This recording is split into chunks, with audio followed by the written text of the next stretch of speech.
now I know that you have a book that came out just about 3 weeks time, less than 3 weeks, and it's becoming a bestseller. So want to congratulate you on that, and want to bring you onto the program to share about the journey that writing the book. What's the book for?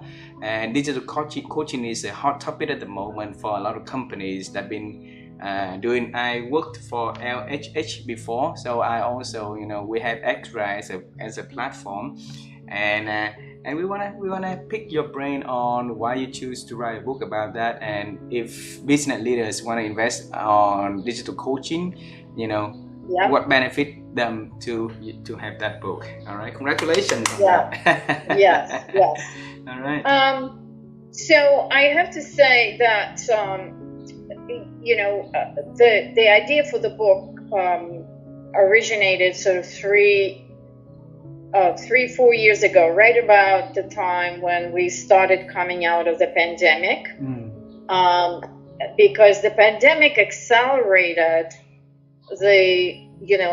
this kind of not only distributed working, but also distributed systems that helped people cope one way or the other, both on the kind of mental health side. I mean, not only people worked virtually and remotely, but also, mental health and general telemedicine became kind of the way people accessed care and education and all of the other tools. And in the context of that whole kind of remotable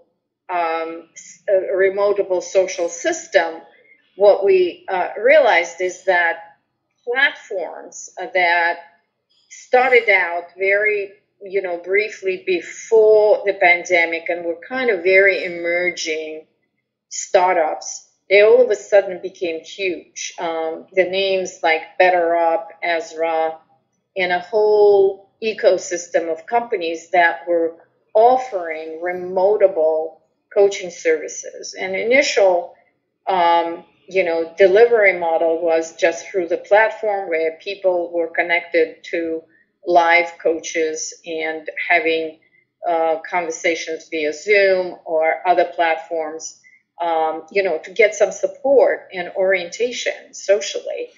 So what we started doing at NYU, right after we were able to get together for the first time, and a lot of people were still wearing masks, we brought together these companies into what we call Coaching and Technology Summit in New York City. The summit, to our surprise, became like really, really popular. We had people coming from Germany, from Europe, from even Australia, as well as obviously from all over the United States, to discuss this topic, because it was such a new phenomenon that all of a sudden, the coaching community as well as the entrepreneurial community were coming together to think about how they can merge these two, the domain of coaching with the technology that allows coaching to be scalable and accessible to people in different parts of the country, of the world, etc.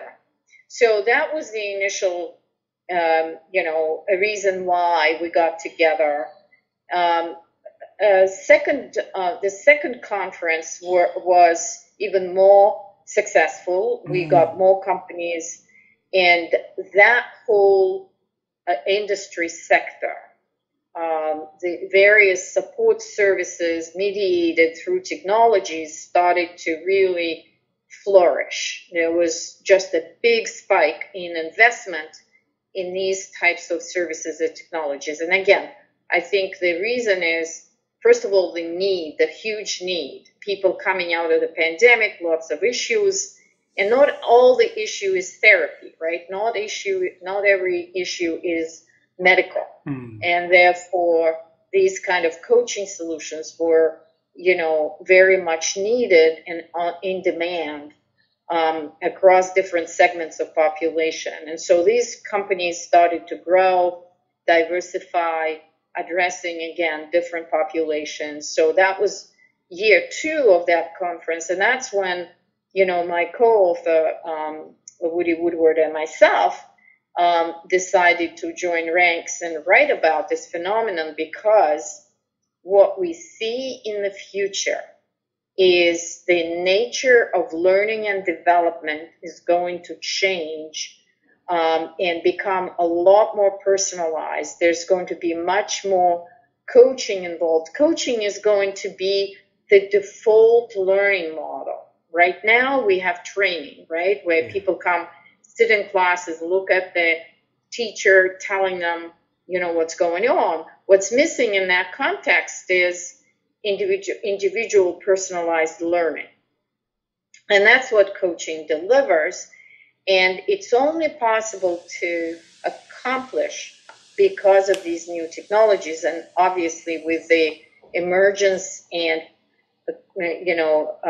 consumerization of AI, where AI is now living on all of our devices, these types of coaching solutions are becoming not only human, like through the platform where you connect with a human being, but also AI coaches, starting with chatbots and now generative AI systems that are built into all of our devices, and they're becoming ubiquitous. They exist everywhere for all sorts of reasons, not just professional development, but also, if you want a solution in, obviously medical and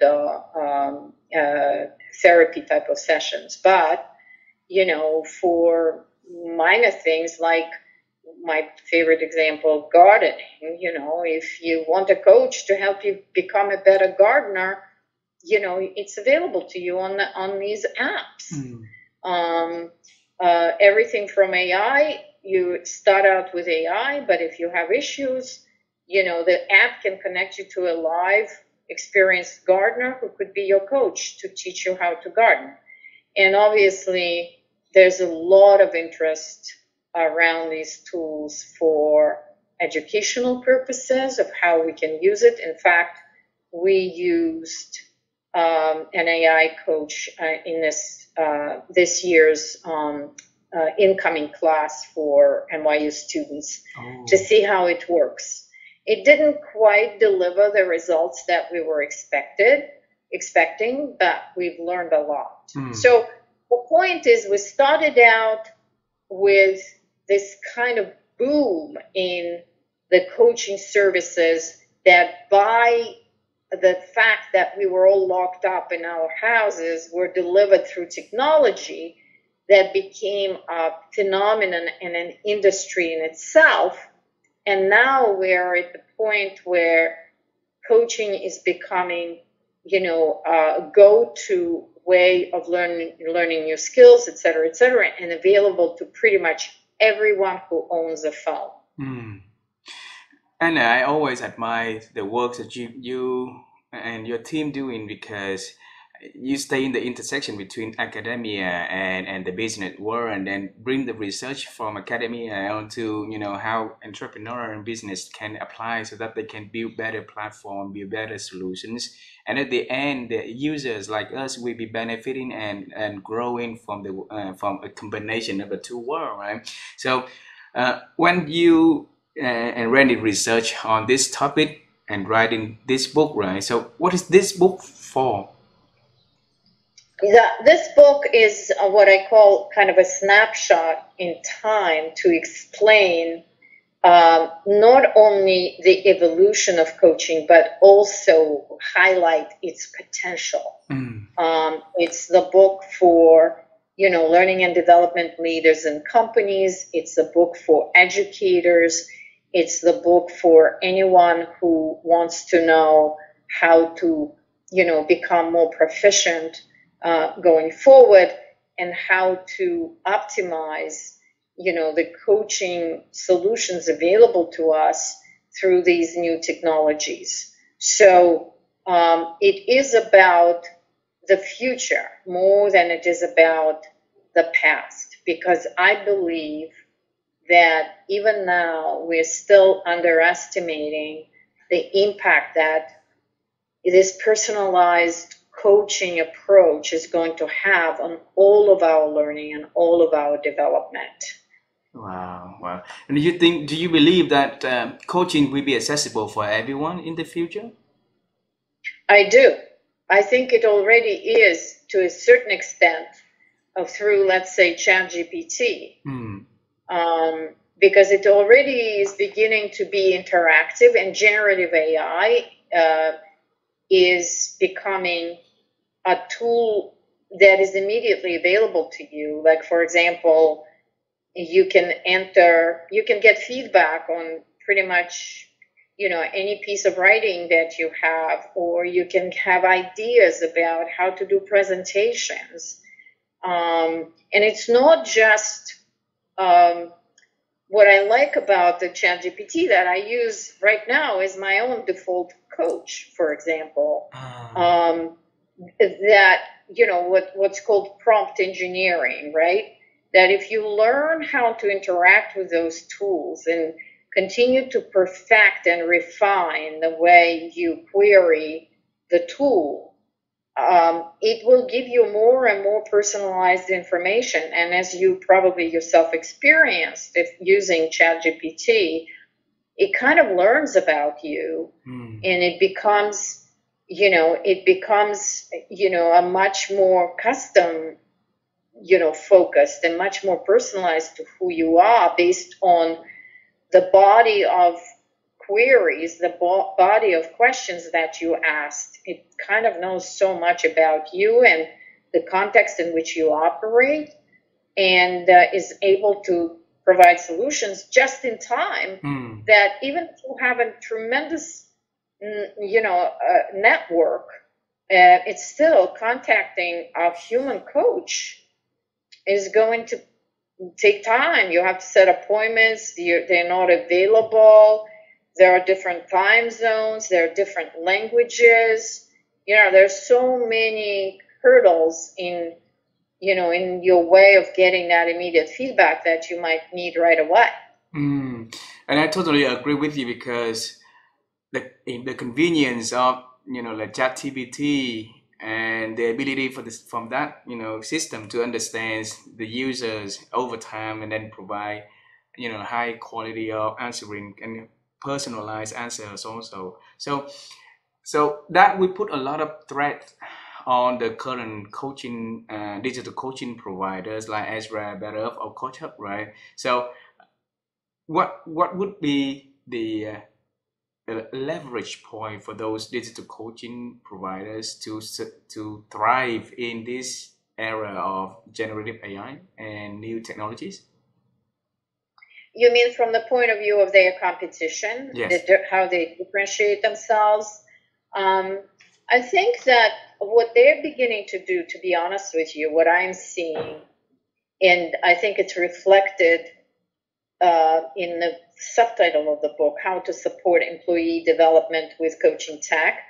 I think they're beginning to really step into the L&D, learning and development space, and with an idea of eventually taking it over, turning any sort of training into more of a coaching sessions, even for the teams and entire organizations. And you see that the solutions that they're coming out with are really learning and development oriented skills, as much as what traditionally became kind of executive coaching solutions. And what I'm seeing is happening, I think they're going to, as I said, and that's the intention behind the book, is to kind of signal that the entire L&D, and to a certain extent, a large part of education, is going to be a lot more personalized and democratized because of the accessibility of these tools. If before coaches were an elite group that targeted senior executives. Now these tools are going to be available to anyone, as I said, who owns a phone, to any person, any student in the classroom, we are looking at, any nurse or nurse assistant in the hospital. I'm looking even at the military. I'm looking at the police force. People who firemen. People who find themselves in all sorts of situations where immediate coaching might work, but they don't have access to it. It's not even thinkable in a traditional setting that they're going to get those types of support systems, psychological support systems, not just people arriving with additional pair of hands, but so those types of coaching solutions. Imagine a surgeon confronted with the unfamiliar situation and that needs to be diagnosed. Before they would have to consult with their network. Again, that takes time. Whereas here they can get accurate or not. That's a whole different conversation about accuracy, privacy, etc. It obviously opens up a whole set of new issues that need to be prioritized. But I can see that assistance arriving in a matter of seconds when we need it most.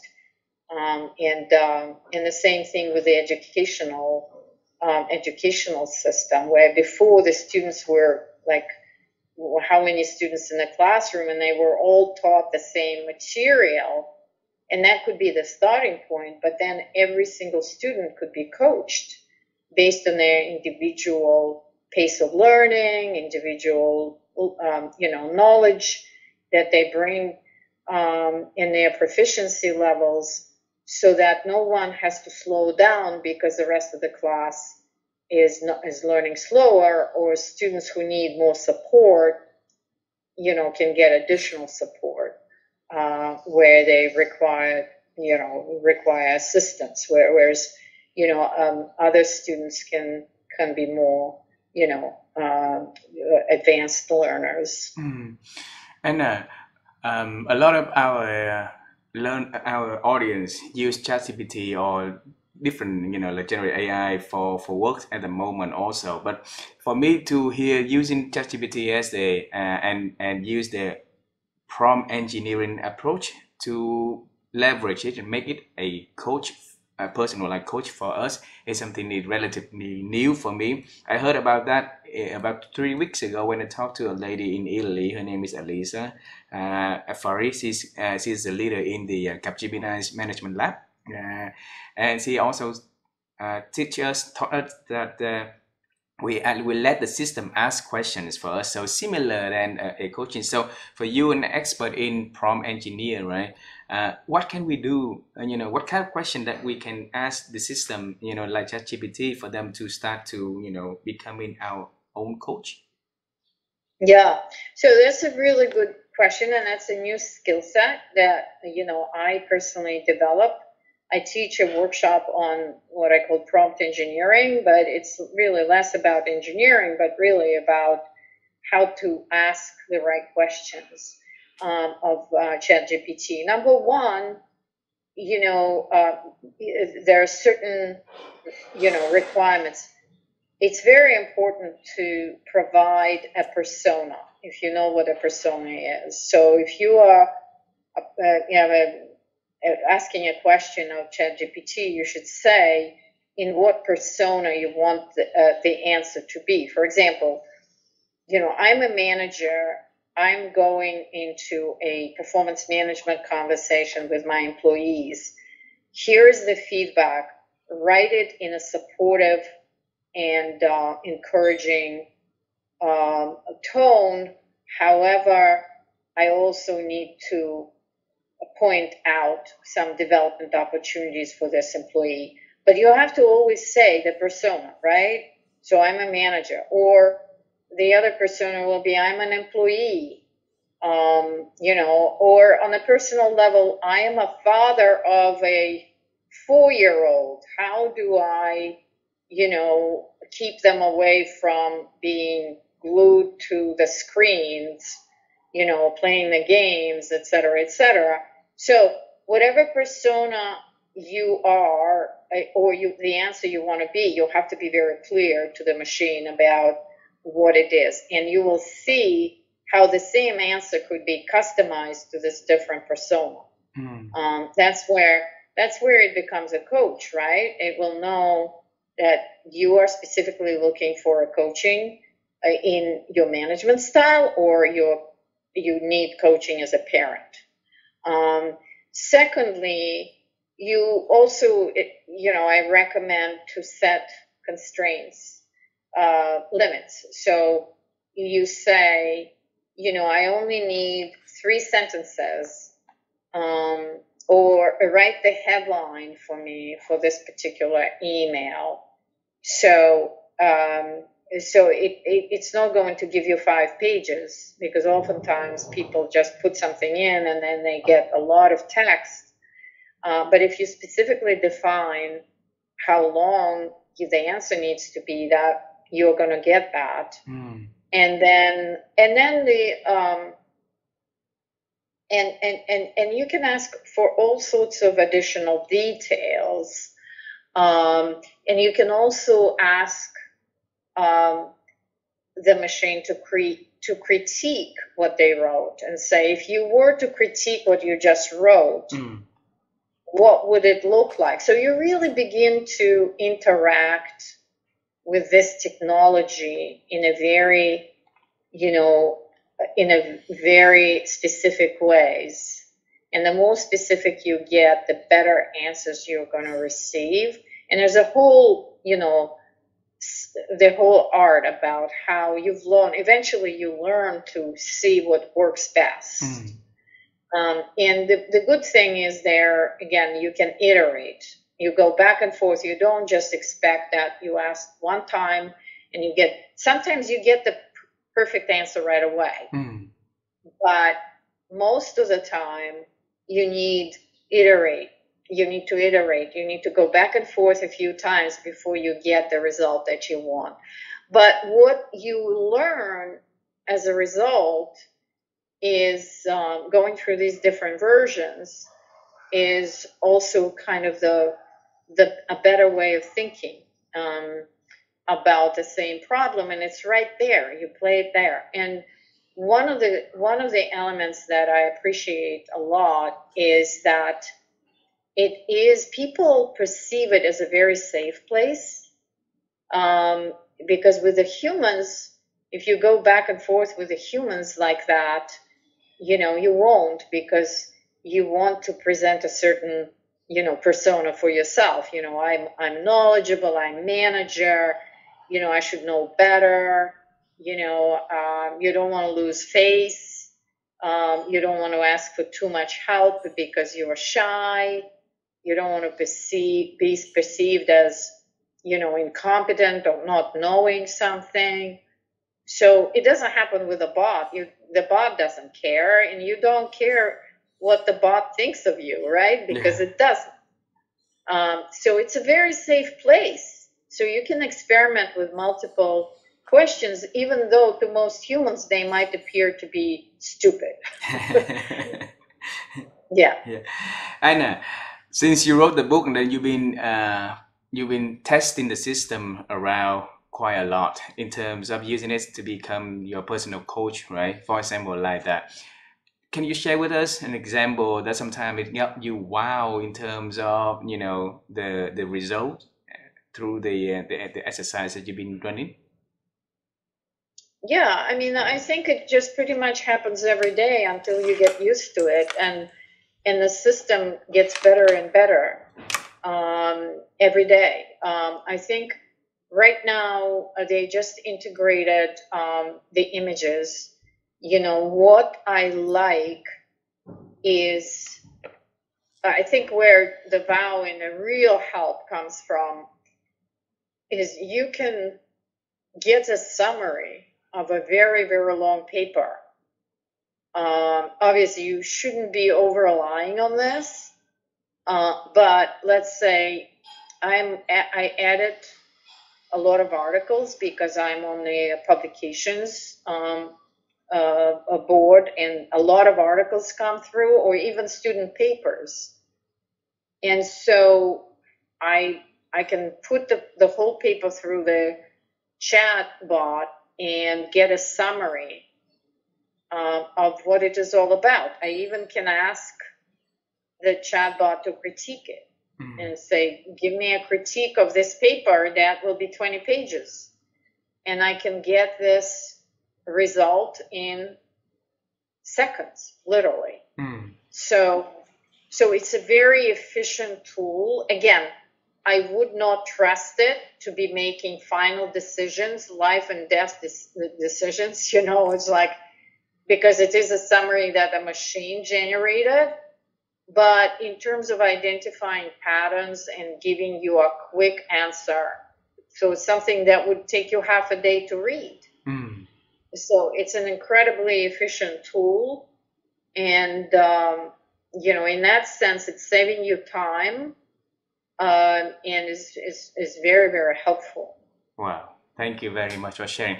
Anna, now I want to go to the ethical part of this also, since, we as human, we thrive because of our ability to think, right? And then that thinking ability will help us to make better decisions over the time. So I believe that if we know how to play well with the technology, it will help us to even think better. But there's a lot of people also not knowing how to cope well with the technology, and they will rely on the technologies to give all the answers for them and leading their thinking. All right. So at what extent should they stop using the system or put a red flag? Otherwise, it's going to impact their ability to think. Yeah, I think it's a very good question, and the answer to this one, we don't know.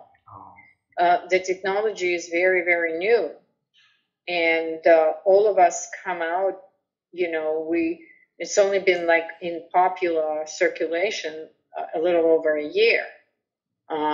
So I think it will be really important to watch what it does to the educational system, for example. But if nothing else, I don't know if you remember calculators. When calculators came in, there was a concern that people would not remember how to count because we were going to be using machines to do that.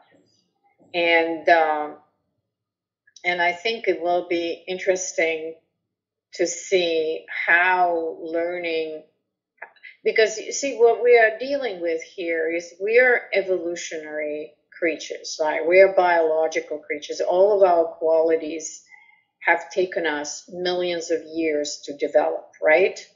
So our brains are very, very complex. We don't know a fraction.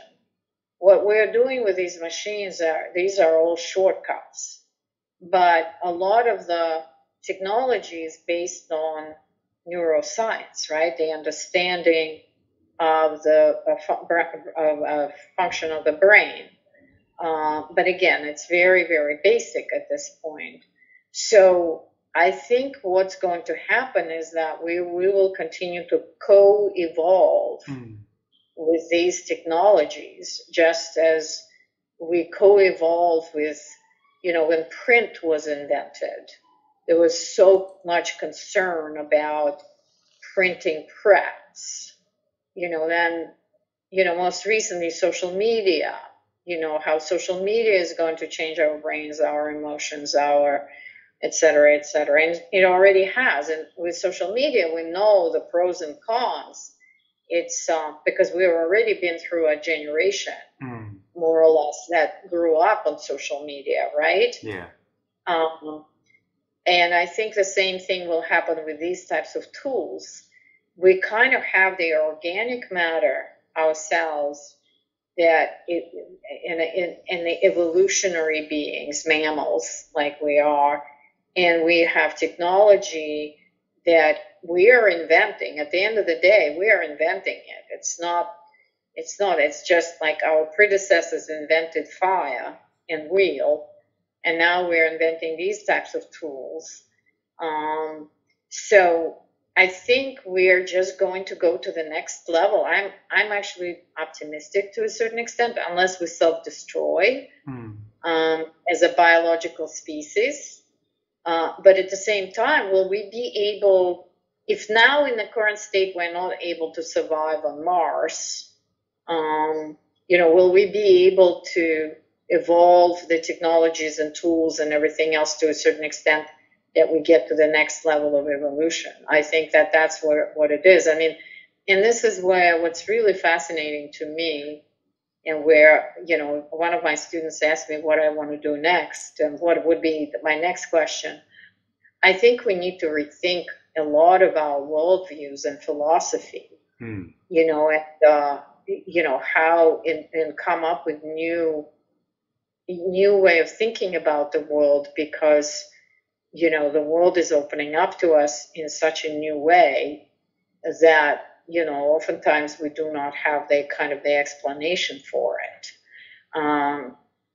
So I think, again, it's about co-evolution, if it answers the question. And absolutely, there's lots of risk, as there's always a risk with everything else we've done prior. Yeah. We thought that the steam engine, it was going to destroy, us as, as human beings. So, but what's becoming important is in whose hands these tools end up and who makes most decisions, because the group of people who are able to create the next generation and the next generation is fairly small. Yeah.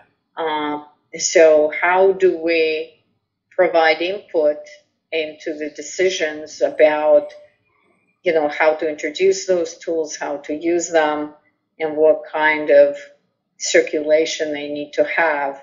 That's where there's a lot of concern, because people arrive at these tools in a technical way, whereas they really need to think about holistically, about literally existential matters.